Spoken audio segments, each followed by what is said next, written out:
유명한 소설가 해밍웨이의 노인과 바다라는 유명한 소설을 우리가 잘 알죠. 그 노인과 바다 이야기를 함께 좀 생각해 보십시다. 어느 날 노인은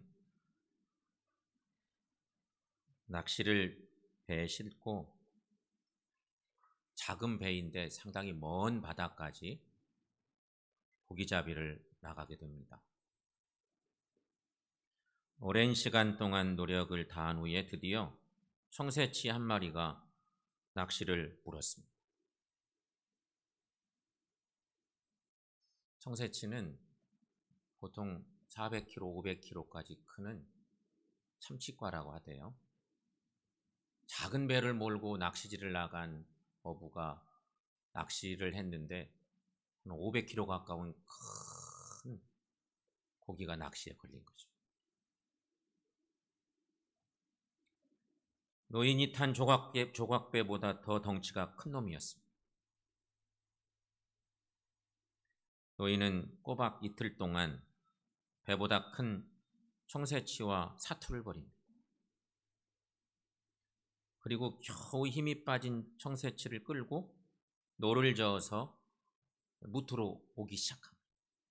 바닷가 쪽으로 배를 저어가면서 온 힘을 기울입니다. 그런데 뜻하지 않게 그만 상어떼를 만나. 이게 워낙 큰 고기니까 상어떼가 달려들었어요. 그래서 또 그 상어떼와 사투를 벌여요. 내가 잡은 이 큰 고기인데 이 못된 놈들이 쫓아와서 이 고기를 욕심내는 거예요. 그 상어떼와 또 사투를 벌이게 돼요. 노인이 간신히 바닷가에 도착하여서 낚싯줄에 걸린 청새치를 모래사장으로 끌어올립니다. 그러나 낚시에 걸려 올라온 청새치는 상어떼에게 다 뜯어먹힌 앙상한 뼈만 남았습니다.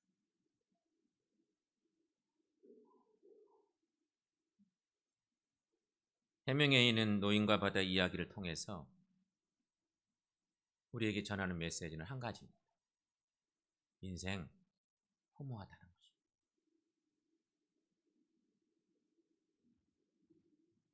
인생이 허무하다. 저 큰 고기가 뼈다귀만 남은 저 모습으로 돌아온 인생 허무 이야기. 우리도 지난 한 해 이 노인과 같이 험난한 인생의 바다에 사투를 벌이며 살아왔습니다. 코로나 상황에 더더욱 여러 가지 어려운 상황들을 만나게 됐습니다. 그리고 낚싯줄을 올려보니 앙상한 물고기에 뼈다귀만 남아있지는 혹 않습니다. 우리는 이 시간 하나님께 주신 룻기 1장 1절에서 5절 말씀을 받게 됐습니다. 룻기의 말씀을 받았습니다. 오늘 말씀의 소리는 성공하는 인생이 있는가 하면 실패하는 인생이 있는 것을 말씀 속에서 하나님의 자녀들이 언제 성공하는가, 하나님의 자녀들이 언제 실패하는가, 이런 것들을 보여주고 있는 그런 말씀입니다. 오늘 말씀의 소리는 두 가지를 생각해 볼 수 있는, 하나는 모압 땅으로 간 사람들 이야기. 룻기에는 베들레헴에서 모압 땅으로 이민 간 이스라엘 가족 이야기가 나오고 있습니다. 일종의 이민 간 거예요. 특히 가족들의 이름도 자세히 소개되고 있는 것이 또 특징이기도 합니다. 남편의 이름은 엘리멜렉이요, 아내의 이름은 나오미요, 두 아들의 이름은 말론과 기럐이라고 기록하고 있습니다. 오늘 본문의 1절, 2절 말씀에 보면 그 말씀들이 쭉 기록되어 있습니다. 사사들이 치리하던 때에 사사기 기록 바로 넘어 있는 사사시대에 있습니다. 사사들이 치리하던 때에 그 땅에 흉년이 드니라. 우리가 주목해 볼 건 사사들이 치리하던 그 시기에 하필이면 그 땅에 흉년이 들었다는 것입니다. 유다 베들레헴의 한 사람이 그의 아내와 두 아들을 데리고 모압 지방에 가서 거류하였는데, 모압으로 이민 간 것입니다. 그 사람의 이름은 엘리멜렉이요 그의 아내의 이름은 나오미요 그의 두 아들의 이름은 말론과 기론이니 유다 베들레헴 에브라스 사람들이더라. 그들이 모압 지방에 들어가서 거기 살더니, 이렇게 말씀이 시작되고 있습니다. 성경은 이렇게 온 가족의 이름을 자세히 소개하는 경우가 극히 드뭅니다. 호구조사하는 것처럼 가족들을 자세히 소개하는 이름까지 성경의 이름을 다 기록하기가, 더군다나 가족들 이름을 다 기록하기가 쉽지 않죠. 그런데 그들은 베들레헴 출신의 유다 지파에 속한 사람들이었습니다. 그런데 베들레헴 땅에 흉년이 들어 생활이 어렵게 되자 온 식구를 데리고 모압 땅으로 이민을 떠나게 됐다는 얘기. 모압 땅에 가서 이민 생활에 성공을 했으면 정말 좋았겠는데, 성경은 그러지 못했다고 설명을 합니다. 여러분 생각해 보세요. 내가 사는 땅에 흉년이 들었어요. 그래서 큰 결단을 하고 다른 나라로 넘어가는 거예요. 이민 가는 거야. 가서 이민 생활을 잘 정착하고 했어야 되는데 그러지 못했다고 성경은 이야기하고 있어요. 이민 간 10년 만에 모압 땅에서 남편도 죽고, 먼저 남편이 죽더니 10년쯤 되니까 두 아들도 그만 죽고 말았어요. 너무도 비극적이지. 이것은 분명 무언가 이 가정이 하나님의 벌을 받고 있음을 시사해 주는 내용이 짙습니다. 이 뭔가 이 하나님의 뜻이 아니었구나. 하나님이 원하는 것이 아니었구나. 인간적인 판단에 그 먼 결단을 하고 간 거였구나. 이런 생각이 들게 하죠. 여러분, 그들은 왜 꿈을 안고 간 모압 땅에서 성공을 거두지 못했는지를 성경은 말하고 싶어서 오늘 이 가족을 우리에게 소개하고 있는 것입니다. 그러니까 그리스도인들은, 하나님의 사람들은 나오미 가족과 같이 살아서는 안 된다고 가르쳐 주기 위한 거지. 나오미 가족이 모압 땅에 실패한 것은 하나님의 거룩한 백성이 가서는 안 되는 땅으로 갔기 때문인 것이. 모압 땅은 이스라엘 백성들이 가서 살아서는 안 되는 땅이었다는 것입니다. 우상 숭배의 땅이었기 때문에. 이런 모압 땅에 나오미 가족이 이민을 간 것입니다. 여러분, 하나님의 백성이 흉년에 먹고 살기가 힘들다고 선민의 땅을 버리고 이방인의 땅으로 가서 살아야 하겠습니까? 그런 곳에서 신앙생활 제대로 할 수 있겠습니까? 우상숭배의 땅에서 자녀들이 제대로 하나님을 섬기는 신앙을 배울 수 있겠습니까? 자연히 가족들의 신앙이 나태해지고 자녀들도 신앙을 잃어버리고 우상숭배에 젖어들게 되지. 그렇게 되면 그 가문은 하나님께 버림받게 되고 망하게 된다. 하나님이 그 사인을 보낸 거지. 가장을 죽게 하고 생때 같은 두 아들까지 죽게 만들어. 엄청난 사인. 그게 하나님의 방법이 아니라는 거예요.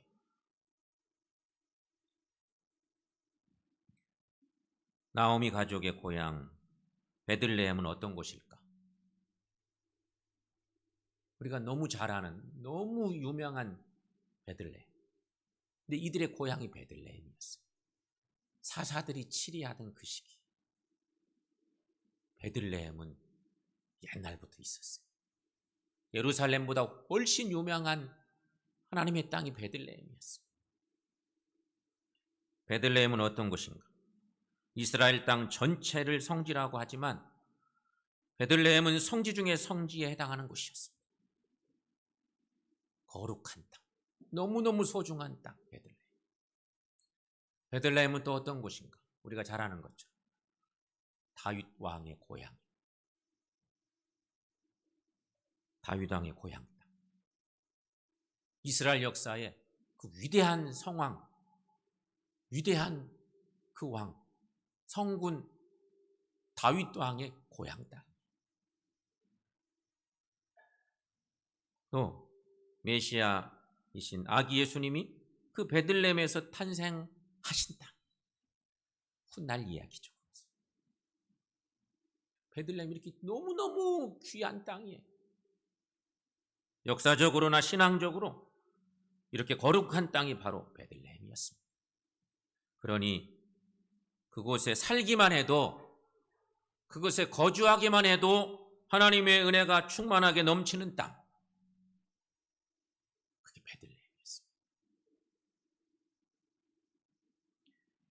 그런데 기근이 왔다고, 경제적으로 어려움이 왔다고 그 거룩한 성지를 버리고 이방 땅, 우상의 땅 모압으로 이민을 갔으니 말이나 되는 이야기를 하는 거지. 돈만 벌 수 있다면 신앙도 내동댕이 치고 우상이 득실거리는 곳으로 가서 자기들 마음대로 살아도 된다는 말이냐는 거예요. 성도가 이런 정신을 가지고 살면 복 받겠는가? 절대 안 된다고 하는 그런 얘기인 것입니다. 오히려 하나님 때문에, 믿음 생활 때문에 돈 버는 일을 벌이는 사람, 신앙을 지키기 위해 잘 나가는 사업도 포기하는 성도들에게 하나님은 그들의 하나님이 되어주시고 그들의 기업이 되어주심을 믿습니다. 지난 한 해 여러분의 삶은 어떠하셨습니까? 우리를 한번 돌아보십시오. 지나온 올 한 해의 마지막 시간에 서 있는데 2021년 지나온 한 해 어떤 삶을 사셨습니까? 돈 버는 일 때문에 하나님 섬기는 신앙생활을 더디게 한 일은 없으십니까? 하나님보다, 교회보다 세상의 쾌락과 즐거움에 더 집중하여 산 적은 없으십니까?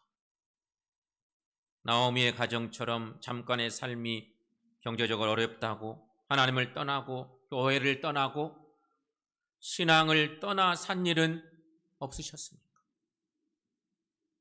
하나님은 자기 백성이 물질과 행복을 찾아 세속에 치우쳐 사는 것을 원하지 않으십니다. 인생이 힘들고 어려울수록 복의 근원 되시는 하나님 앞으로 더 나오기를 원하시는 하나님이십니다. 그러므로 여러분, 우리는 어려울수록 더욱더 하나님께 가까이 나가고 주님 말씀 붙들고 살아감으로 복 있는 삶, 형통한 삶을 살아가시기를 축원합니다. 그런가 하면 여러분, 또한 부류의 사람을 생각할 수 있는 것은 두 번째는 베들레헴으로 돌아온 사람들 이야기. 모압으로 떠나갔던 사람들도 있지만 베들레헴으로 돌아온 사람. 오늘 성경 본문을 앞본문만 딱 읽어서 그렇지 이제 뒷본문의 얘기들을 작은 단편 소설 같죠? 루키는 진짜 단편 소설이에요. 믿음의 사람들의 그 갈등 이야기를 신앙적으로 어떻게 사는 것이 하나님의 뜻인지를 정확하게 알려주는 귀한 말씀입니다. 1장 6절 7절 말씀에 가보면 그 얘기가 말씀이 이렇게 이어져 갑니다. 그 여인이 모압 지방에서 여호와께서 자기 백성을 돌보시사 그들에게 양식을 주셨다함을 듣고 모압 땅에 기거하는데 고향 땅에 상황이 바뀌었다는 소식을 들었다는 얘기. 이에 두 며느리와 함께 일어나 모압 지방에서 돌아오려 하여 있던 곳에서 나오고 두 며느리도 그와 함께하여 유다 땅으로 돌아오려고 길을 가다가 아마 남편이 안 죽고 두 아들도 잘 되고 그랬더라면 고향 땅의 상황이 좋아졌다네 그래도 안 갔을걸요? 그런데 10년 정도 시간 지나는 동안 집안의 기둥들이 다 무너졌어요. 자기를 본 거지. 근데 하나님의 뜻을 깨닫는데 너무 많은 상처를 입었어요. 너무 많은 걸 잃어버렸죠. 정말로 너무너무 귀한 것들을 다 잃어버렸어요. 그때쯤 고향 땅에 회복의 역사가 있다고 하는 얘기를 들은 거죠. 그래서 돌아갈 준비를 합니다. 그리고 본문 19절부터 22절까지 또 1장의 그 말씀들 쭉 보시면 저렇게 긴 말씀들을 좀 줄여서 올려봤는데요. 이에 두 사람이 베들레헴까지 갔더라. 결국 나오미와 룻 얘기입니다. 베들레헴에 이를 때에 온 성읍이 그들로 말미암아 떠들며 이르기를 이가 나오미냐 하는지라. 10년 세월 후에 나오미가 그들에게 이르되 내가 풍족하게 나갔더니 여호와께서 내게 피어 돌아오게 하셨느니라. 내가 풍족하게 나갔었는데 지금 빈 털터리로 돌아오게 하셨다. 나오미가 모압 지방에서 그의 며느리 모압 여인 룻과 함께 돌아왔는데 그들이 보리추수 시작할 때에 베들레헴에 이르렀더라. 고향 동네가 회복되기도 했는데 그때는 또 추수하는 때였네요. 그때 돌아오고 이 말씀들은 나오미가 다시 베들레헴으로 돌아왔다고 하는 장면들이 정말 많은 걸 잃어버리고 엄청난 그 고통의 시간들을 겪고 그때서 깨달은 거예요. 그리고 결국은 고향 땅으로 돌아왔습니다. 룻기에 보면 2장부터 4장까지 이어지는 그런 말씀들은 베들레헴에 돌아온 나오미와 며느리 룻이 선민의 땅 베들레헴에서 어떤 복을 받았는지를 이야기합니다. 어떤 복을 받게 돼? 돌아왔더니 결단하고 돌아왔더니 상상도 못할 놀라운 복들이 일어나게 됐다. 그런 말씀들이죠. 자세히 다 살필 수는 없고 여러분들이 짧은 시간 집중해서 읽으면 충분히 읽어내는 말씀들인데 결론을 돌아와서 어떤 복을 받았는지 결론을 말씀드리면 나오미를 따라온 며느리 모압 여자 룻이 베들레헴의 거부인 보아스를 만나서 재혼을 하게 되고 나오미 가정이 복을 받게 된다고 하는 이야기. 오늘날 같으면 이것이 도대체 무슨 얘기냐 이렇게 생각될지 모르지만 이 성서 시대에는 이런 일들이 얼마든지 있고 이 아픔을 넘어 고향 땅에 돌아와서 놀라운 축복을 받게 되는 그런 이야기들 말씀입니다. 그리고 결국 보아스가 룻을 통하여서 자녀를 낳았는데 그 후손이 누구인지를 설명하는 것이 룻기의 마지막 부분. 이 짤막한 이야기가 이렇게 해서 하나님의 놀라운 구원의 역사들이 어떻게 이어져 가고 있는지 이것을 정확하게 짧지만 이야기하고 있는 유명한 본문의 말씀들이죠. 룻기 4장 말씀에 거기 이제 후반부 말씀인데 이 말씀은 한번 줄임 말씀 그냥 이렇게 보면서 자막을 통해서 한번 읽어보겠습니다. 이에 보아스가 룻을 맞이하여 아내로 삼고 그에게 들어갔더니 여호와께서 그에게 임신하게 하심으로 그가 아들을 낳은지라. 그의 이웃 여인들이 그에게 이름을 지어주되 나오미에게서 아들이 태어났다 하여 그의 이름을 오벳이라 하였는데 그는 다윗의 아버지인 이새의 아버지더라. 보아스는 오벳을 낳았고 오벳은 이새를 낳고 이새는 다윗을 낳았더라. 아멘. 여기 다윗 왕의 탄생에 대한 이야기가 이렇게 해서 연결되고 있는 그런 오명한 말씀이기도 한 것입니다. 성도 여러분,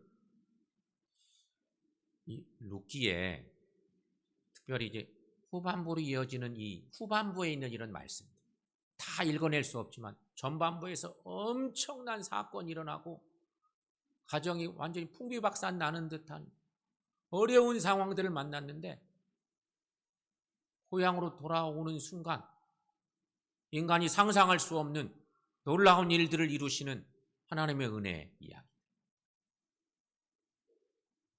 이것은 우리에게 무엇을 말씀하고 있는 것일까 하는 것입니다. 성도가 설령 믿음이 부족해서 경제적 어려움을 견디지 못해서 교회를 떠나거나 하나님을 떠날 수도 있습니다.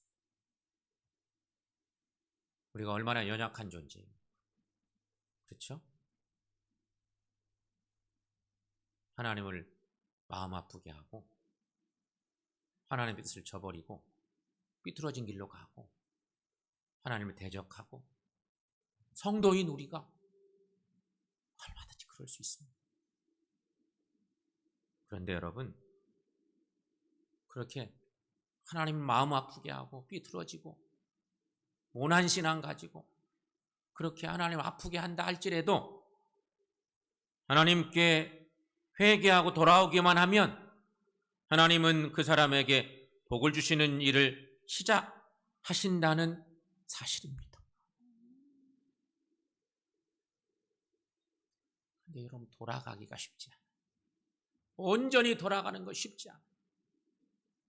돌아가는 척 하다가 말기도 하고 끝까지 내 어떤 그런 것들을 자꾸 붙들고 그런 경우도 얼마나 많은지 모릅니다. 철저하게 돌아가는 그런 삶이, 회개하고 돌아가는 그런 삶이 중요한데 그러기만 하면 얼마나 귀한 일일까 하는 것을 여러분, 우리가 뉘우치고 하나님께 돌아가는 시간이 하나님이 우리를 축복하시는 시간입니다.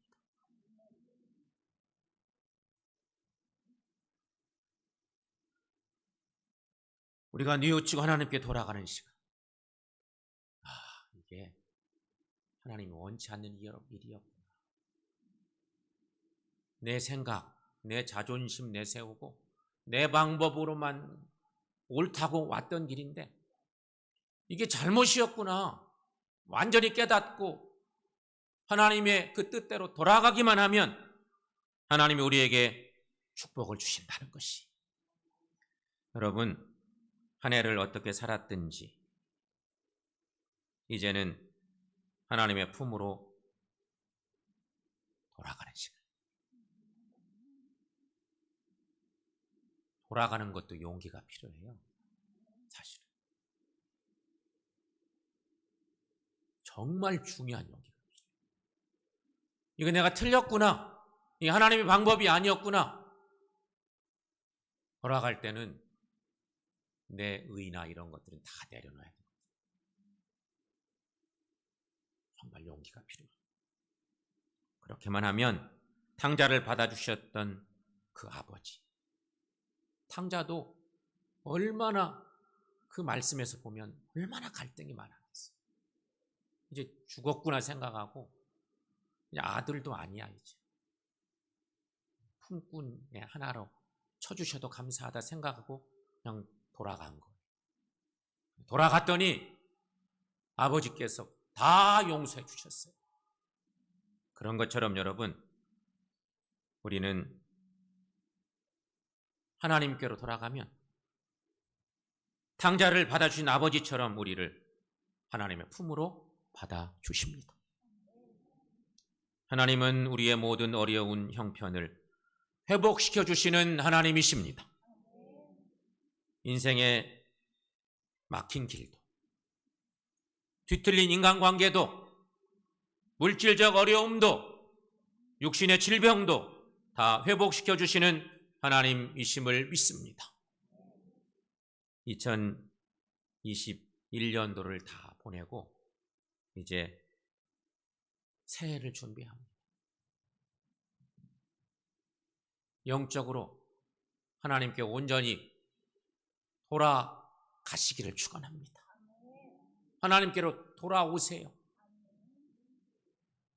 그래서 2020년 새해에는 하나님 품에서 사시기를 축원합니다. 하나님의 땅에서 사시기를 축원합니다. 그게 제대로 성공할 수 있는 비결이 하나님과 대립각을 세워서 무슨 득이 있으시겠어요? 하나님 아니에요. 제 방법이 맞는 것 같아요. 조금 더 해볼래요. 그건 우리 억지. 여러분, 새해에는 하나님 품에서 하나님의 땅에서 살아가십시다. 그래서 새해에 하나님의 은총이 여러분 삶과 여러분 가정에 충만히 임하고, 그래서 하나님이 기뻐하신 일들로 채워가는 우리 모두의 삶이 되시기를 축원합니다.